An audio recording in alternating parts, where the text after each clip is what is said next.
নমস্কার, নিউজ 18 বাংলায় স্বাগত। জেলা থেকে সরাসরি নিয়ে আপনাদের সঙ্গে রয়েছে আমি শর্মিষ্ঠা। পাহাড়েও অর্থাৎ জিটিএ এলাকাতেও শিক্ষক নিয়োগে দুর্নীতি হয়েছে, এই অভিযোগে কিন্তু একটা ছদ্মনামে চিঠি আসে, যার পরে হাইকোর্টের পক্ষ থেকে প্রাথমিক তদন্তের জন্য সিবিআইকে দায়িত্ব দেওয়া হয়। এরপরে রাজ্যের শিক্ষা দপ্তর নিয়োগ দুর্নীতিতে প্রথম এফআইআর দায়ের করলো, যেখানে প্রাক্তন শিক্ষামন্ত্রী পার্থ চট্টোপাধ্যায়ের নাম রয়েছে। আমাদের সঙ্গে রয়েছেন প্রতিনিধি অনুপ। রাজ্যে এত দুর্নীতির অভিযোগ বারবার উঠেছে, কিন্তু হঠাৎ এই দুর্নীতিতে এফআইআর দায়ের কেন এবং কার কার নাম রয়েছে এই এফআইআরে? নিয়োগ দুর্নীতি মামলা এই প্রথম, কিন্তু রাজ্যের পক্ষ থেকে স্কুল শিক্ষা দপ্তরের পক্ষ থেকে লিখিত ভাবে কিন্তু একেবারে দুর্নীতি মামলার এফআইআর রিজু করা হলো। গতকালই বিধাননগর উত্তর থানায় এই মামলা রিজু করা হয়েছে এবং যেখানে ডিপার্টমেন্ট অফ স্কুল এডুকেশনের এফআইআর মূলত গ্রহণ করলো বিধাননগর উত্তর থানা।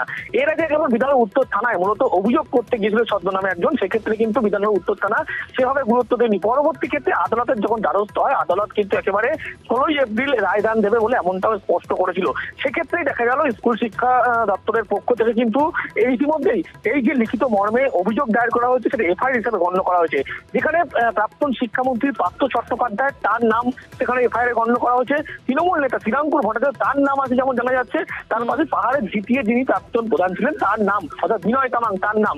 এখানে কেন এই মামলা পরবর্তী ক্ষেত্রে গ্রহণ করা হলো মনে করা হচ্ছে স্কুল শিক্ষা দপ্তরের পক্ষ থেকে, কেনই বা এই মামলা বিধাননগর উত্তর থানায় করা হলো? আইনি ভাবে কোনোভাবে যাতে সমস্যার মধ্যে না পড়তে হয় বা আদালতের মুখে আইনি কোনো পদক্ষেপ কেন নেওয়া হয়নি, এই একাধিক প্রশ্নের মুখে না পড়তে হয়, সেই কারণেই কিন্তু এই মামলা রুজু করা হয়েছে বলে এমনটাই কিন্তু মনে করা হচ্ছে। শুধু তাই নয়, প্রাক্তন শিক্ষামন্ত্রীর যে দুর্নীতির কথা থেকে শুধু অভিযোগ হচ্ছে, যাতে কোনোভাবে এই মামলার প্রাক্তন শিক্ষামন্ত্রী পার্থ চট্টোপাধ্যায় যে ঘটনা ঘটেছেন তার কোনোভাবে আজ যাতে শিক্ষা দপ্তরের উপর না পড়ে, সেই কারণেই কিন্তু পুলিশের পক্ষ থেকে বিধাননগর উত্তর থানায় কিন্তু স্কুল শিক্ষা দপ্তরের পক্ষ থেকে লিখিত মর্মে এই অভিযোগ দায়ের করা হয়েছে, যেখানে কিন্তু পার্থ চট্টোপাধ্যায় সহ বেশ কিছু তৃণমূল নেতা, প্রাক্তন জিটিএ প্রধান বিনয় তামাং তার নাম কিন্তু একেবারে এফআইআর গণ্য করা হয়েছে। পাহাড়ের যে নিয়োগ দুর্নীতি মামলা, সেই মামলায় কিন্তু একেবারে অজ্ঞাত পরিচয় যে ব্যক্তির চিঠি অভিযোগ বারবার এফআইআর হিসেবে যখন গ্রহণ করার জন্য বিধাননগর উত্তর থানায় যাওয়া হয়েছিল, পুলিশ কিন্তু সেভাবে কোনো গুরুত্ব না দিলেও আদালতের যখন দ্বারস্থ হয়, আদালত 16ই এপ্রিল পরবর্তী শুনানির ডেট দিয়েছিল। তার আগে নতুন করে স্কুল শিক্ষা দপ্তরের পক্ষ থেকে অভিযোগের একটাই কারণ, আইনি প্রশ্নের মুখে যাতে না পড়তে হয়, নতুন করে যেহেতু আদালতের দ্বারস্থ হয়েছে ইতিমধ্যেই অনুসন্ধান করার কথা বলা হয়েছে এবং প্রাক্তন শিক্ষামন্ত্রী পার্থ চট্টোপাধ্যায়ের একদম অনেক ধন্যবাদ। এবং গত পরশুই আমরা দেখলাম, গত পরশুই হাইকোর্টের তরফ থেকে এই পাহাড়ে নিয়োগ দুর্নীতি নিয়ে সিবিআই তদন্তের নির্দেশ দেওয়া হয় এবং সেই দিনে কিন্তু 59,500 জন প্রাথমিক শিক্ষকের চাকরি বাতিলের হুঁশিয়ারি পর্যন্ত দেওয়া হয়েছিল বিচারপতি রাজাশেখর মান্তার পক্ষ থেকে।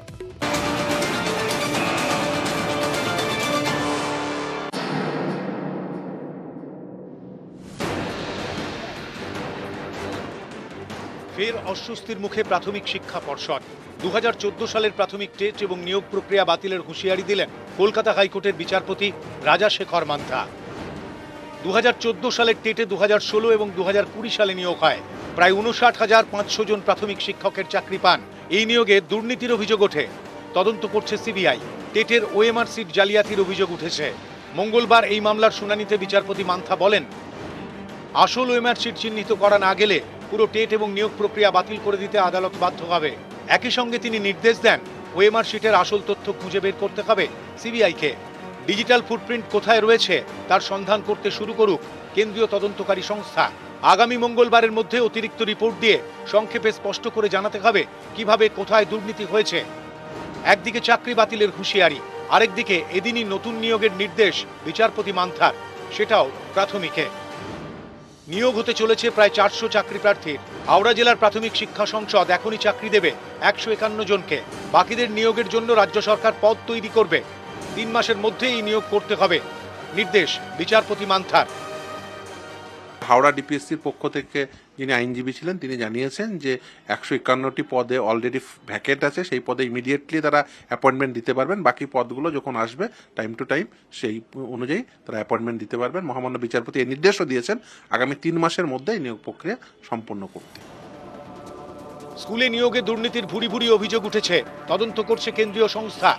এরই মাঝে এবার শিক্ষক নিয়োগে দুর্নীতির অভিযোগ উঠল পাহাড়ে জিটিএ এলাকায়। অভিযোগ 2017 সাল থেকে পাহাড়ে শিক্ষক নিয়োগে ব্যাপক কারচুপি হয়। কোনো রকম পরীক্ষা ছাড়াই 1053 জনকে নিয়োগ করা হয়। অভিযোগ তৎকালীন জিটিএ কর্তা বিনয় তামাং যে নামের তালিকা দেন তাঁরাই চাকরি পান। এই অভিযোগ জমা পড়ে কলকাতা হাইকোর্টে। ছদ্মনামে একজন চিঠি লিখে এই অভিযোগ জানান। চিঠিতে লেখা এই সব অভিযোগের কতটা ভিত্তি রয়েছে তা দেখতে সিবিআইকে প্রাথমিক অনুসন্ধানের নির্দেশ দিয়েছেন বিচারপতি বিশ্বজিৎ বসু। এই যে দুর্নীতি, এই দুর্নীতির নিয়োগে সিবিআইকে নির্দেশ দিয়েছে যে একটা এনকোয়ারি করতে হবে এবং এই এনকোয়ারি করে 15 দিন পরে হাইকোর্টে তারা রিপোর্ট দাখিল করবে। Honourable high court Kolkata high court ने जीटीए में टीचर्स रिक्रूटमेंट के सब्जेक्ट मैटर में सीबीआई को जांच करने के लिए जो आदेश दिया, मैं एक्स चेयरमैन जीटीए होने के नाते मैं वेलकम करता हूं। নিউজ 18 বাংলা।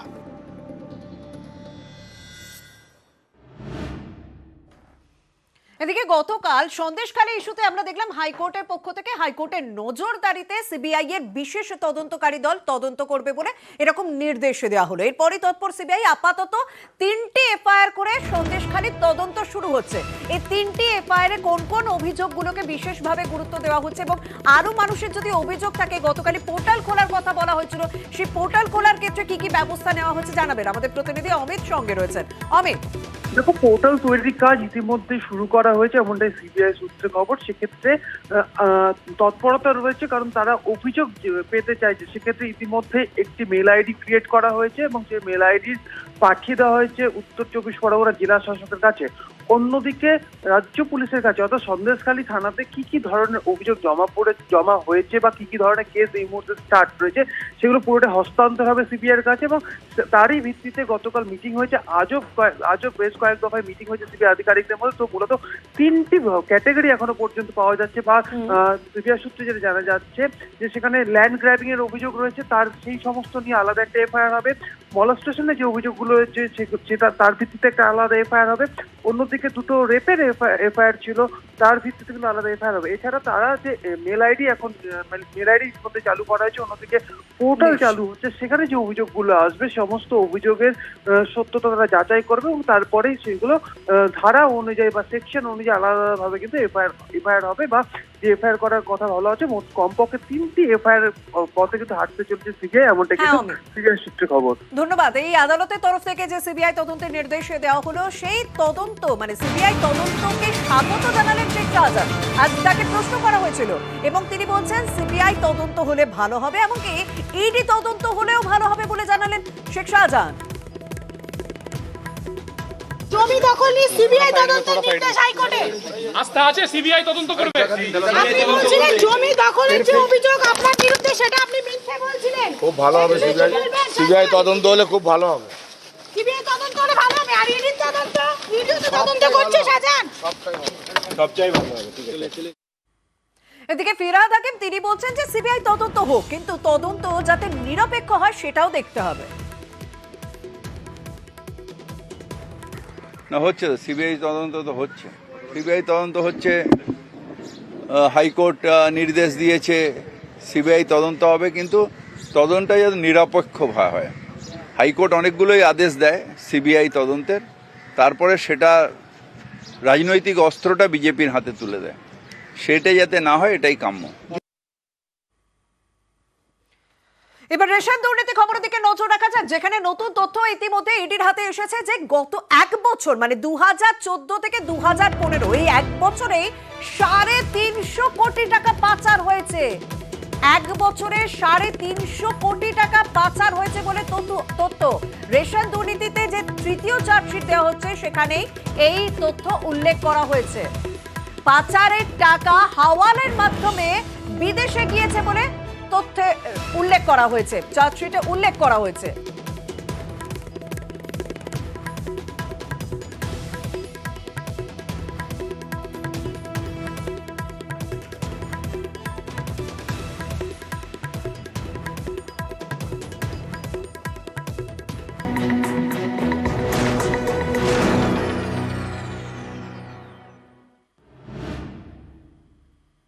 লোকসভা ভোটের প্রথম 2 দফা যেহেতু উত্তরবঙ্গে রয়েছে, তাই এই লোকসভা ভোটের প্রচার 48 ঘন্টার আগে পর্যন্ত উত্তরবঙ্গেই চলবে এবং সেখানে তৃণমূল সুপ্রিমো মমতা বন্দ্যোপাধ্যায় যেমন থাকছেন, অভিষেক বন্দ্যোপাধ্যায় তিনিও থাকছেন এবং দুজনে মিলে খেপে খেপে বিভিন্ন জায়গায় উত্তরবঙ্গে যে সমস্ত আসনে ভোট রয়েছে সেই সমস্ত জায়গায় খেপে খেপে রোড শো করবেন, জনসভা করবেন। আমাদের প্রতিনিধি সোমরাজ আমাদের সঙ্গে রয়েছেন।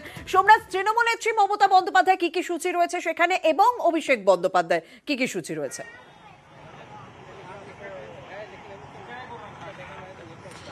দেখো, আগামীকাল কিন্তু একটা হাই ভোল্টেজ দিন হতে চলেছে অন্তত উত্তরবঙ্গের নিরিখে। তার কারণ একদিকে যখন মমতা বন্দ্যোপাধ্যায় কোচবিহার এবং আলিপুরদুয়ারে নির্বাচনী সভা করবেন, ঠিক তখনই আবার তৃণমূল কংগ্রেসের সর্বভারতীয় সাধারণ সম্পাদক অভিষেক বন্দ্যোপাধ্যায় তিনি জলপাইগুড়ির ধূপগুড়িতে সভা করবেন। পাশাপাশি জলপাইগুড়ির যে বার্নিজ গ্রাম, যেখানে সম্প্রতি যে প্রাকৃতিক বিপর্যয় তার জেরে ক্ষয়ক্ষতি হয়েছে, একাধিক বাসিন্দা ঘর ছাড়া হয়েছে, তাদের সঙ্গে কথা বলতে যাবেন অভিষেক বন্দ্যোপাধ্যায়। ফলত আগামীকাল একদিকে যখন কোচবিহার ও আলিপুরদুয়ারে নির্বাচনী সভা করবেন, আগামীকাল দুপুর 12টার সময় কোচবিহারের দিনহাটায় মমতা বন্দ্যোপাধ্যায় নির্বাচনী সভা রয়েছে। দ্বিতীয় পর্যায়ে কোচবিহারের দিনহাটা দিয়ে মমতা বন্দ্যোপাধ্যায় তার নির্বাচনী প্রচার শুরু করছেন। এই 3 লোকসভা কেন্দ্রে বিশেষত কোচবিহার, আলিপুরদুয়ার, জলপাইগুড়ি, যা কার্যত পাখির চোখ তৃণমূল নেত্রীর, অন্তত তেমনটাই রাজনৈতিক মহল মনে করছে। তার কারণ যা কর্মসূচি রয়েছে মমতা বন্দ্যোপাধ্যায়, সেখানে দেখা যাচ্ছে জলপাইগুড়িতে 4টি সভা, আলিপুরদুয়ারে 3টি সভা এবং কোচবিহারে 3টি সভা করবেন মমতা বন্দ্যোপাধ্যায় আগামী 16 তারিখ পর্যন্ত। আর অন্যদিকে অভিষেক বন্দ্যোপাধ্যায়েরও ঠাসা কর্মসূচি রয়েছে। আগামীকাল ধূপগুড়ি এবং জলপাইগুড়ি বার্নিজ গ্রামে যাওয়ার পাশাপাশি 13 তারিখ কোচবিহারের সিতাইতেও রোড শো করবেন তৃণমূল কংগ্রেসের সর্বভারতীয় সাধারণ সম্পাদক। ফলত মমতা বন্দ্যোপাধ্যায় এবং অভিষেক বন্দ্যোপাধ্যায়ের ঠাসা কর্মসূচি আগামী কয়েকদিন উত্তরবঙ্গের এই 3 লোকসভা আসনকে কেন্দ্র করে। ধন্যবাদ। এর পাশাপাশি আমাদের উত্তরবঙ্গের পরিস্থিতির দিকেও তো নজর রাখতে হবে, কারণ কয়েকদিন আগেই সেখানে ঝড় হয়েছে এবং ঝড়ে ক্ষতিগ্রস্তদের পাশে দাঁড়িয়েছিলেন তৃণমূল নেত্রী মমতা বন্দ্যোপাধ্যায়। তিনি সঙ্গে সঙ্গে গিয়েছিলেন, তাদের সঙ্গে কথা পর্যন্ত বলেছিলেন। আর এই ঝড়ে ক্ষতিগ্রস্তদের আর্থিক সাহায্যও দেওয়া হলো। প্রাকৃতিক বিপর্যয়ে যারা একদম ঘর হারিয়েছেন, সব থেকে বেশি ক্ষতি যাদের হয়েছে তাদের অ্যাকাউন্টে 20,000 টাকা এবং আংশিক ক্ষতিগ্রস্তদের 5,000 টাকা দেওয়া হয়েছে। রাজ্য চেয়েছিল বাড়ি তৈরি করে দিতে, কিন্তু তা তো হচ্ছে না, কারণ অভিষেক বন্দ্যোপাধ্যায় তিনি দাবি করেছেন যে কমিশনের পক্ষ থেকে অনুমতি দেওয়া হয়নি।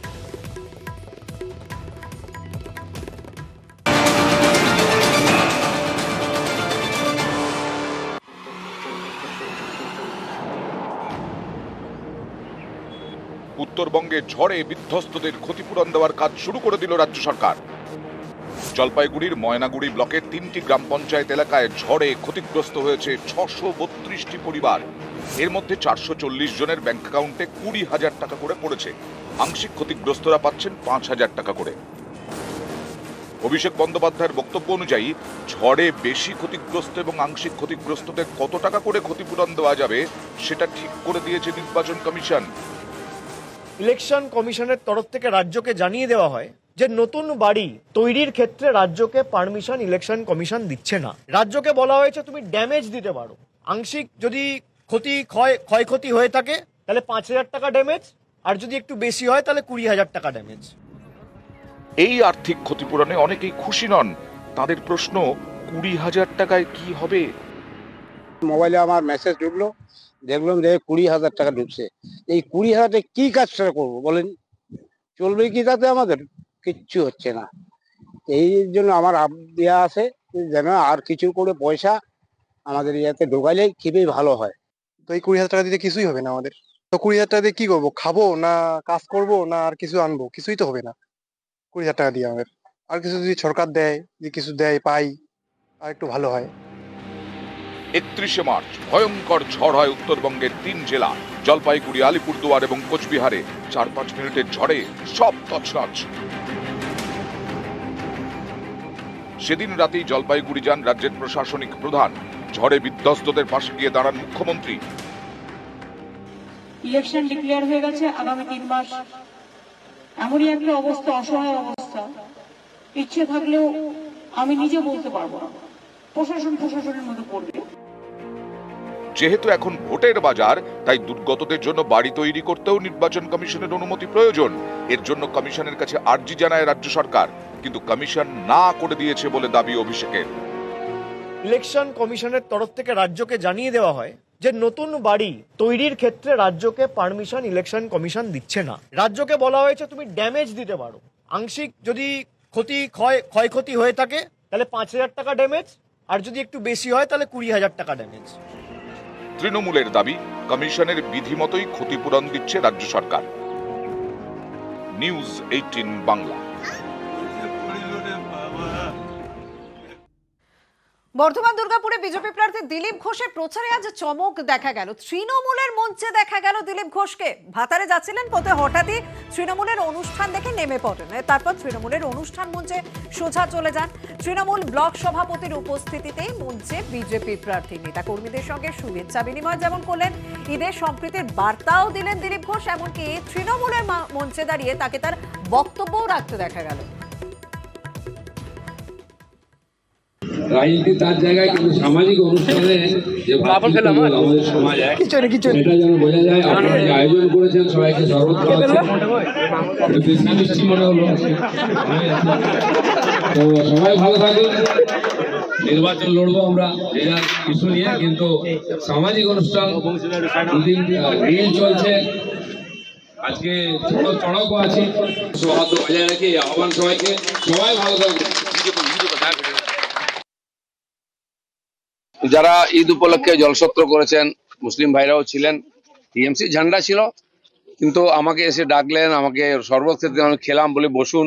ওদের ক্যাম্পে গিয়ে বসলাম, শুভেচ্ছা বিনিময় করলাম, কোলাকুলি করলাম এবং বললাম, ভাষণও দিলাম ওদের মাইকে, যে সম্প্রীতির যে ঈদ, ভালোবাসার ঈদ, এবং আজকে গাজন, নীল, বাংলা নববর্ষ, রামনবমী আসছে, সমস্ত উৎসব যেন সৌহার্দ্যপূর্ণ পরিবেশে পালন হয়।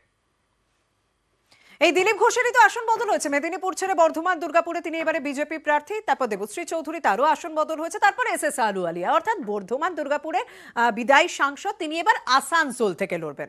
কোথাও একটা প্রশ্ন উঠছে যে চাপে পড়ে কি জয়ী প্রার্থীদের কেন্দ্র বদল করতে হলো বিজেপিকে? দেখুন, দিলীপ ঘোষ, দেবশ্রী চৌধুরীর পর সুরিন্দর সিং আলুওয়ালিয়া, আরো এক হেভিওয়েট সাংসদের কেন্দ্র বদলে দিল বিজেপি। বর্ধমান দুর্গাপুরের বিজেপি সাংসদ 24-এ লড়বেন আসানসোল কেন্দ্র থেকে।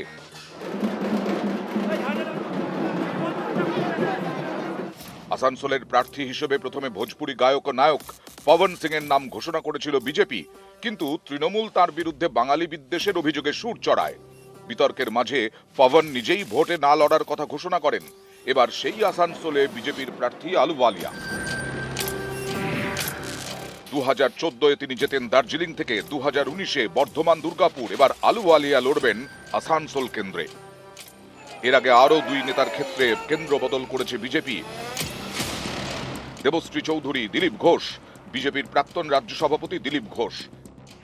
তাঁর আমলেই এ রাজ্যে 2 থেকে 1 লাফে 18 লোকসভা আসন পায় বিজেপি। দিলীপ ঘোষ 2019-এ যেতেন মেদিনীপুর থেকে, হারান তৃণমূলের মানস ভূঁইয়াকে। 24-এ দিলীপ ঘোষ চেয়েছিলেন মেদিনীপুর আসন, কিন্তু দল হেঁটেছে অন্য পথে। মেদিনীপুর থেকে সরিয়ে দিলীপকে টিকিট দেওয়া হয় আলুওয়ালিয়ার কেন্দ্র বর্ধমান দুর্গাপুরে। এতে দিলীপের গলায় শোনা যায় অভিমানের সুর, যদিও শেষ পর্যন্ত মেনে নেন দলের সিদ্ধান্ত। মান অভিমানের নয়, আমাকে একজন পার্টির সৈনিক হিসাবে যে দায়িত্ব হয়েছে সেটা আমি পালন করেছি, এটাও করব। আমাকে বলা হয়েছিল আপনার কেন্দ্র পরিবর্তন হতে পারে। আমি বলেছিলাম যে আমি যেখানে কাজ করেছি, লড়েছি, 8 বছর ধরে আছি কর্মীদের সঙ্গে, সেখানে লড়াই করতে চাই। দিলীপ ঘোষের মতোই দেবশ্রী চৌধুরীও গতবারের জেতা আসনে টিকিট পাননি। রায়গঞ্জের বদলে এবার তিনি লড়বেন কলকাতা দক্ষিণ থেকে। আমার চোখে ঠুলি পরানো আছে, ওটা আমি একটাই দেখতে পাই, ভারত মাতা, ভারতবর্ষ, গেরুয়া ঝান্ডা, আর আমি শুধু একটাই দেখতে পাই, পদ্মফুল। দিলীপ দেবশ্রীর পর এবার আলুওয়ালিয়ার কেন্দ্র বদল।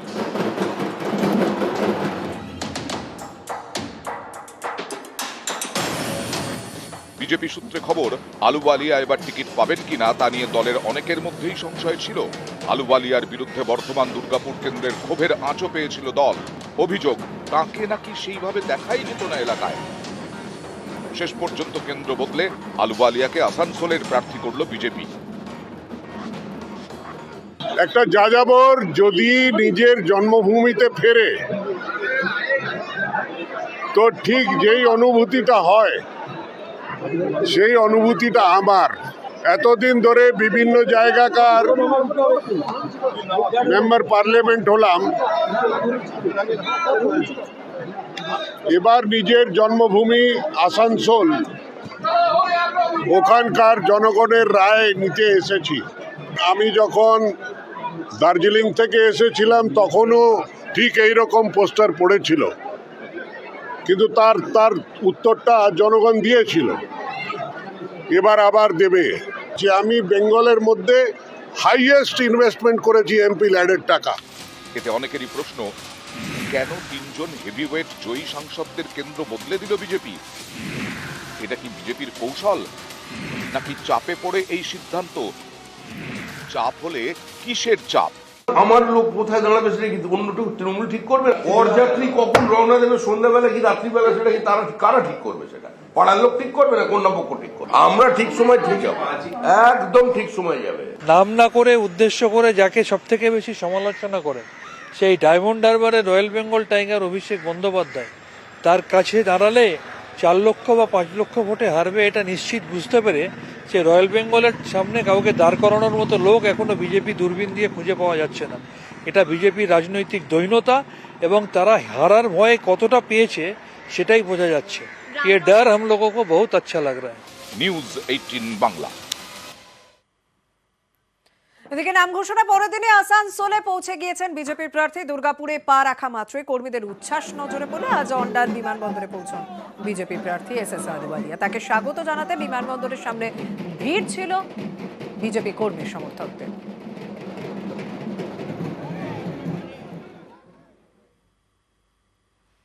ভোটের প্রচারে ফের তর্কাতর্কিতে সজল ঘোষ। কাল দুপুরের পর রাতেও তর্কাতর্কিতে সজল। এবার বরানগর 27 নম্বর ওয়ার্ডে বচসায় বিজেপি প্রার্থী এলাকাবাসীর সঙ্গে তর্কে জড়ালেন তিনি।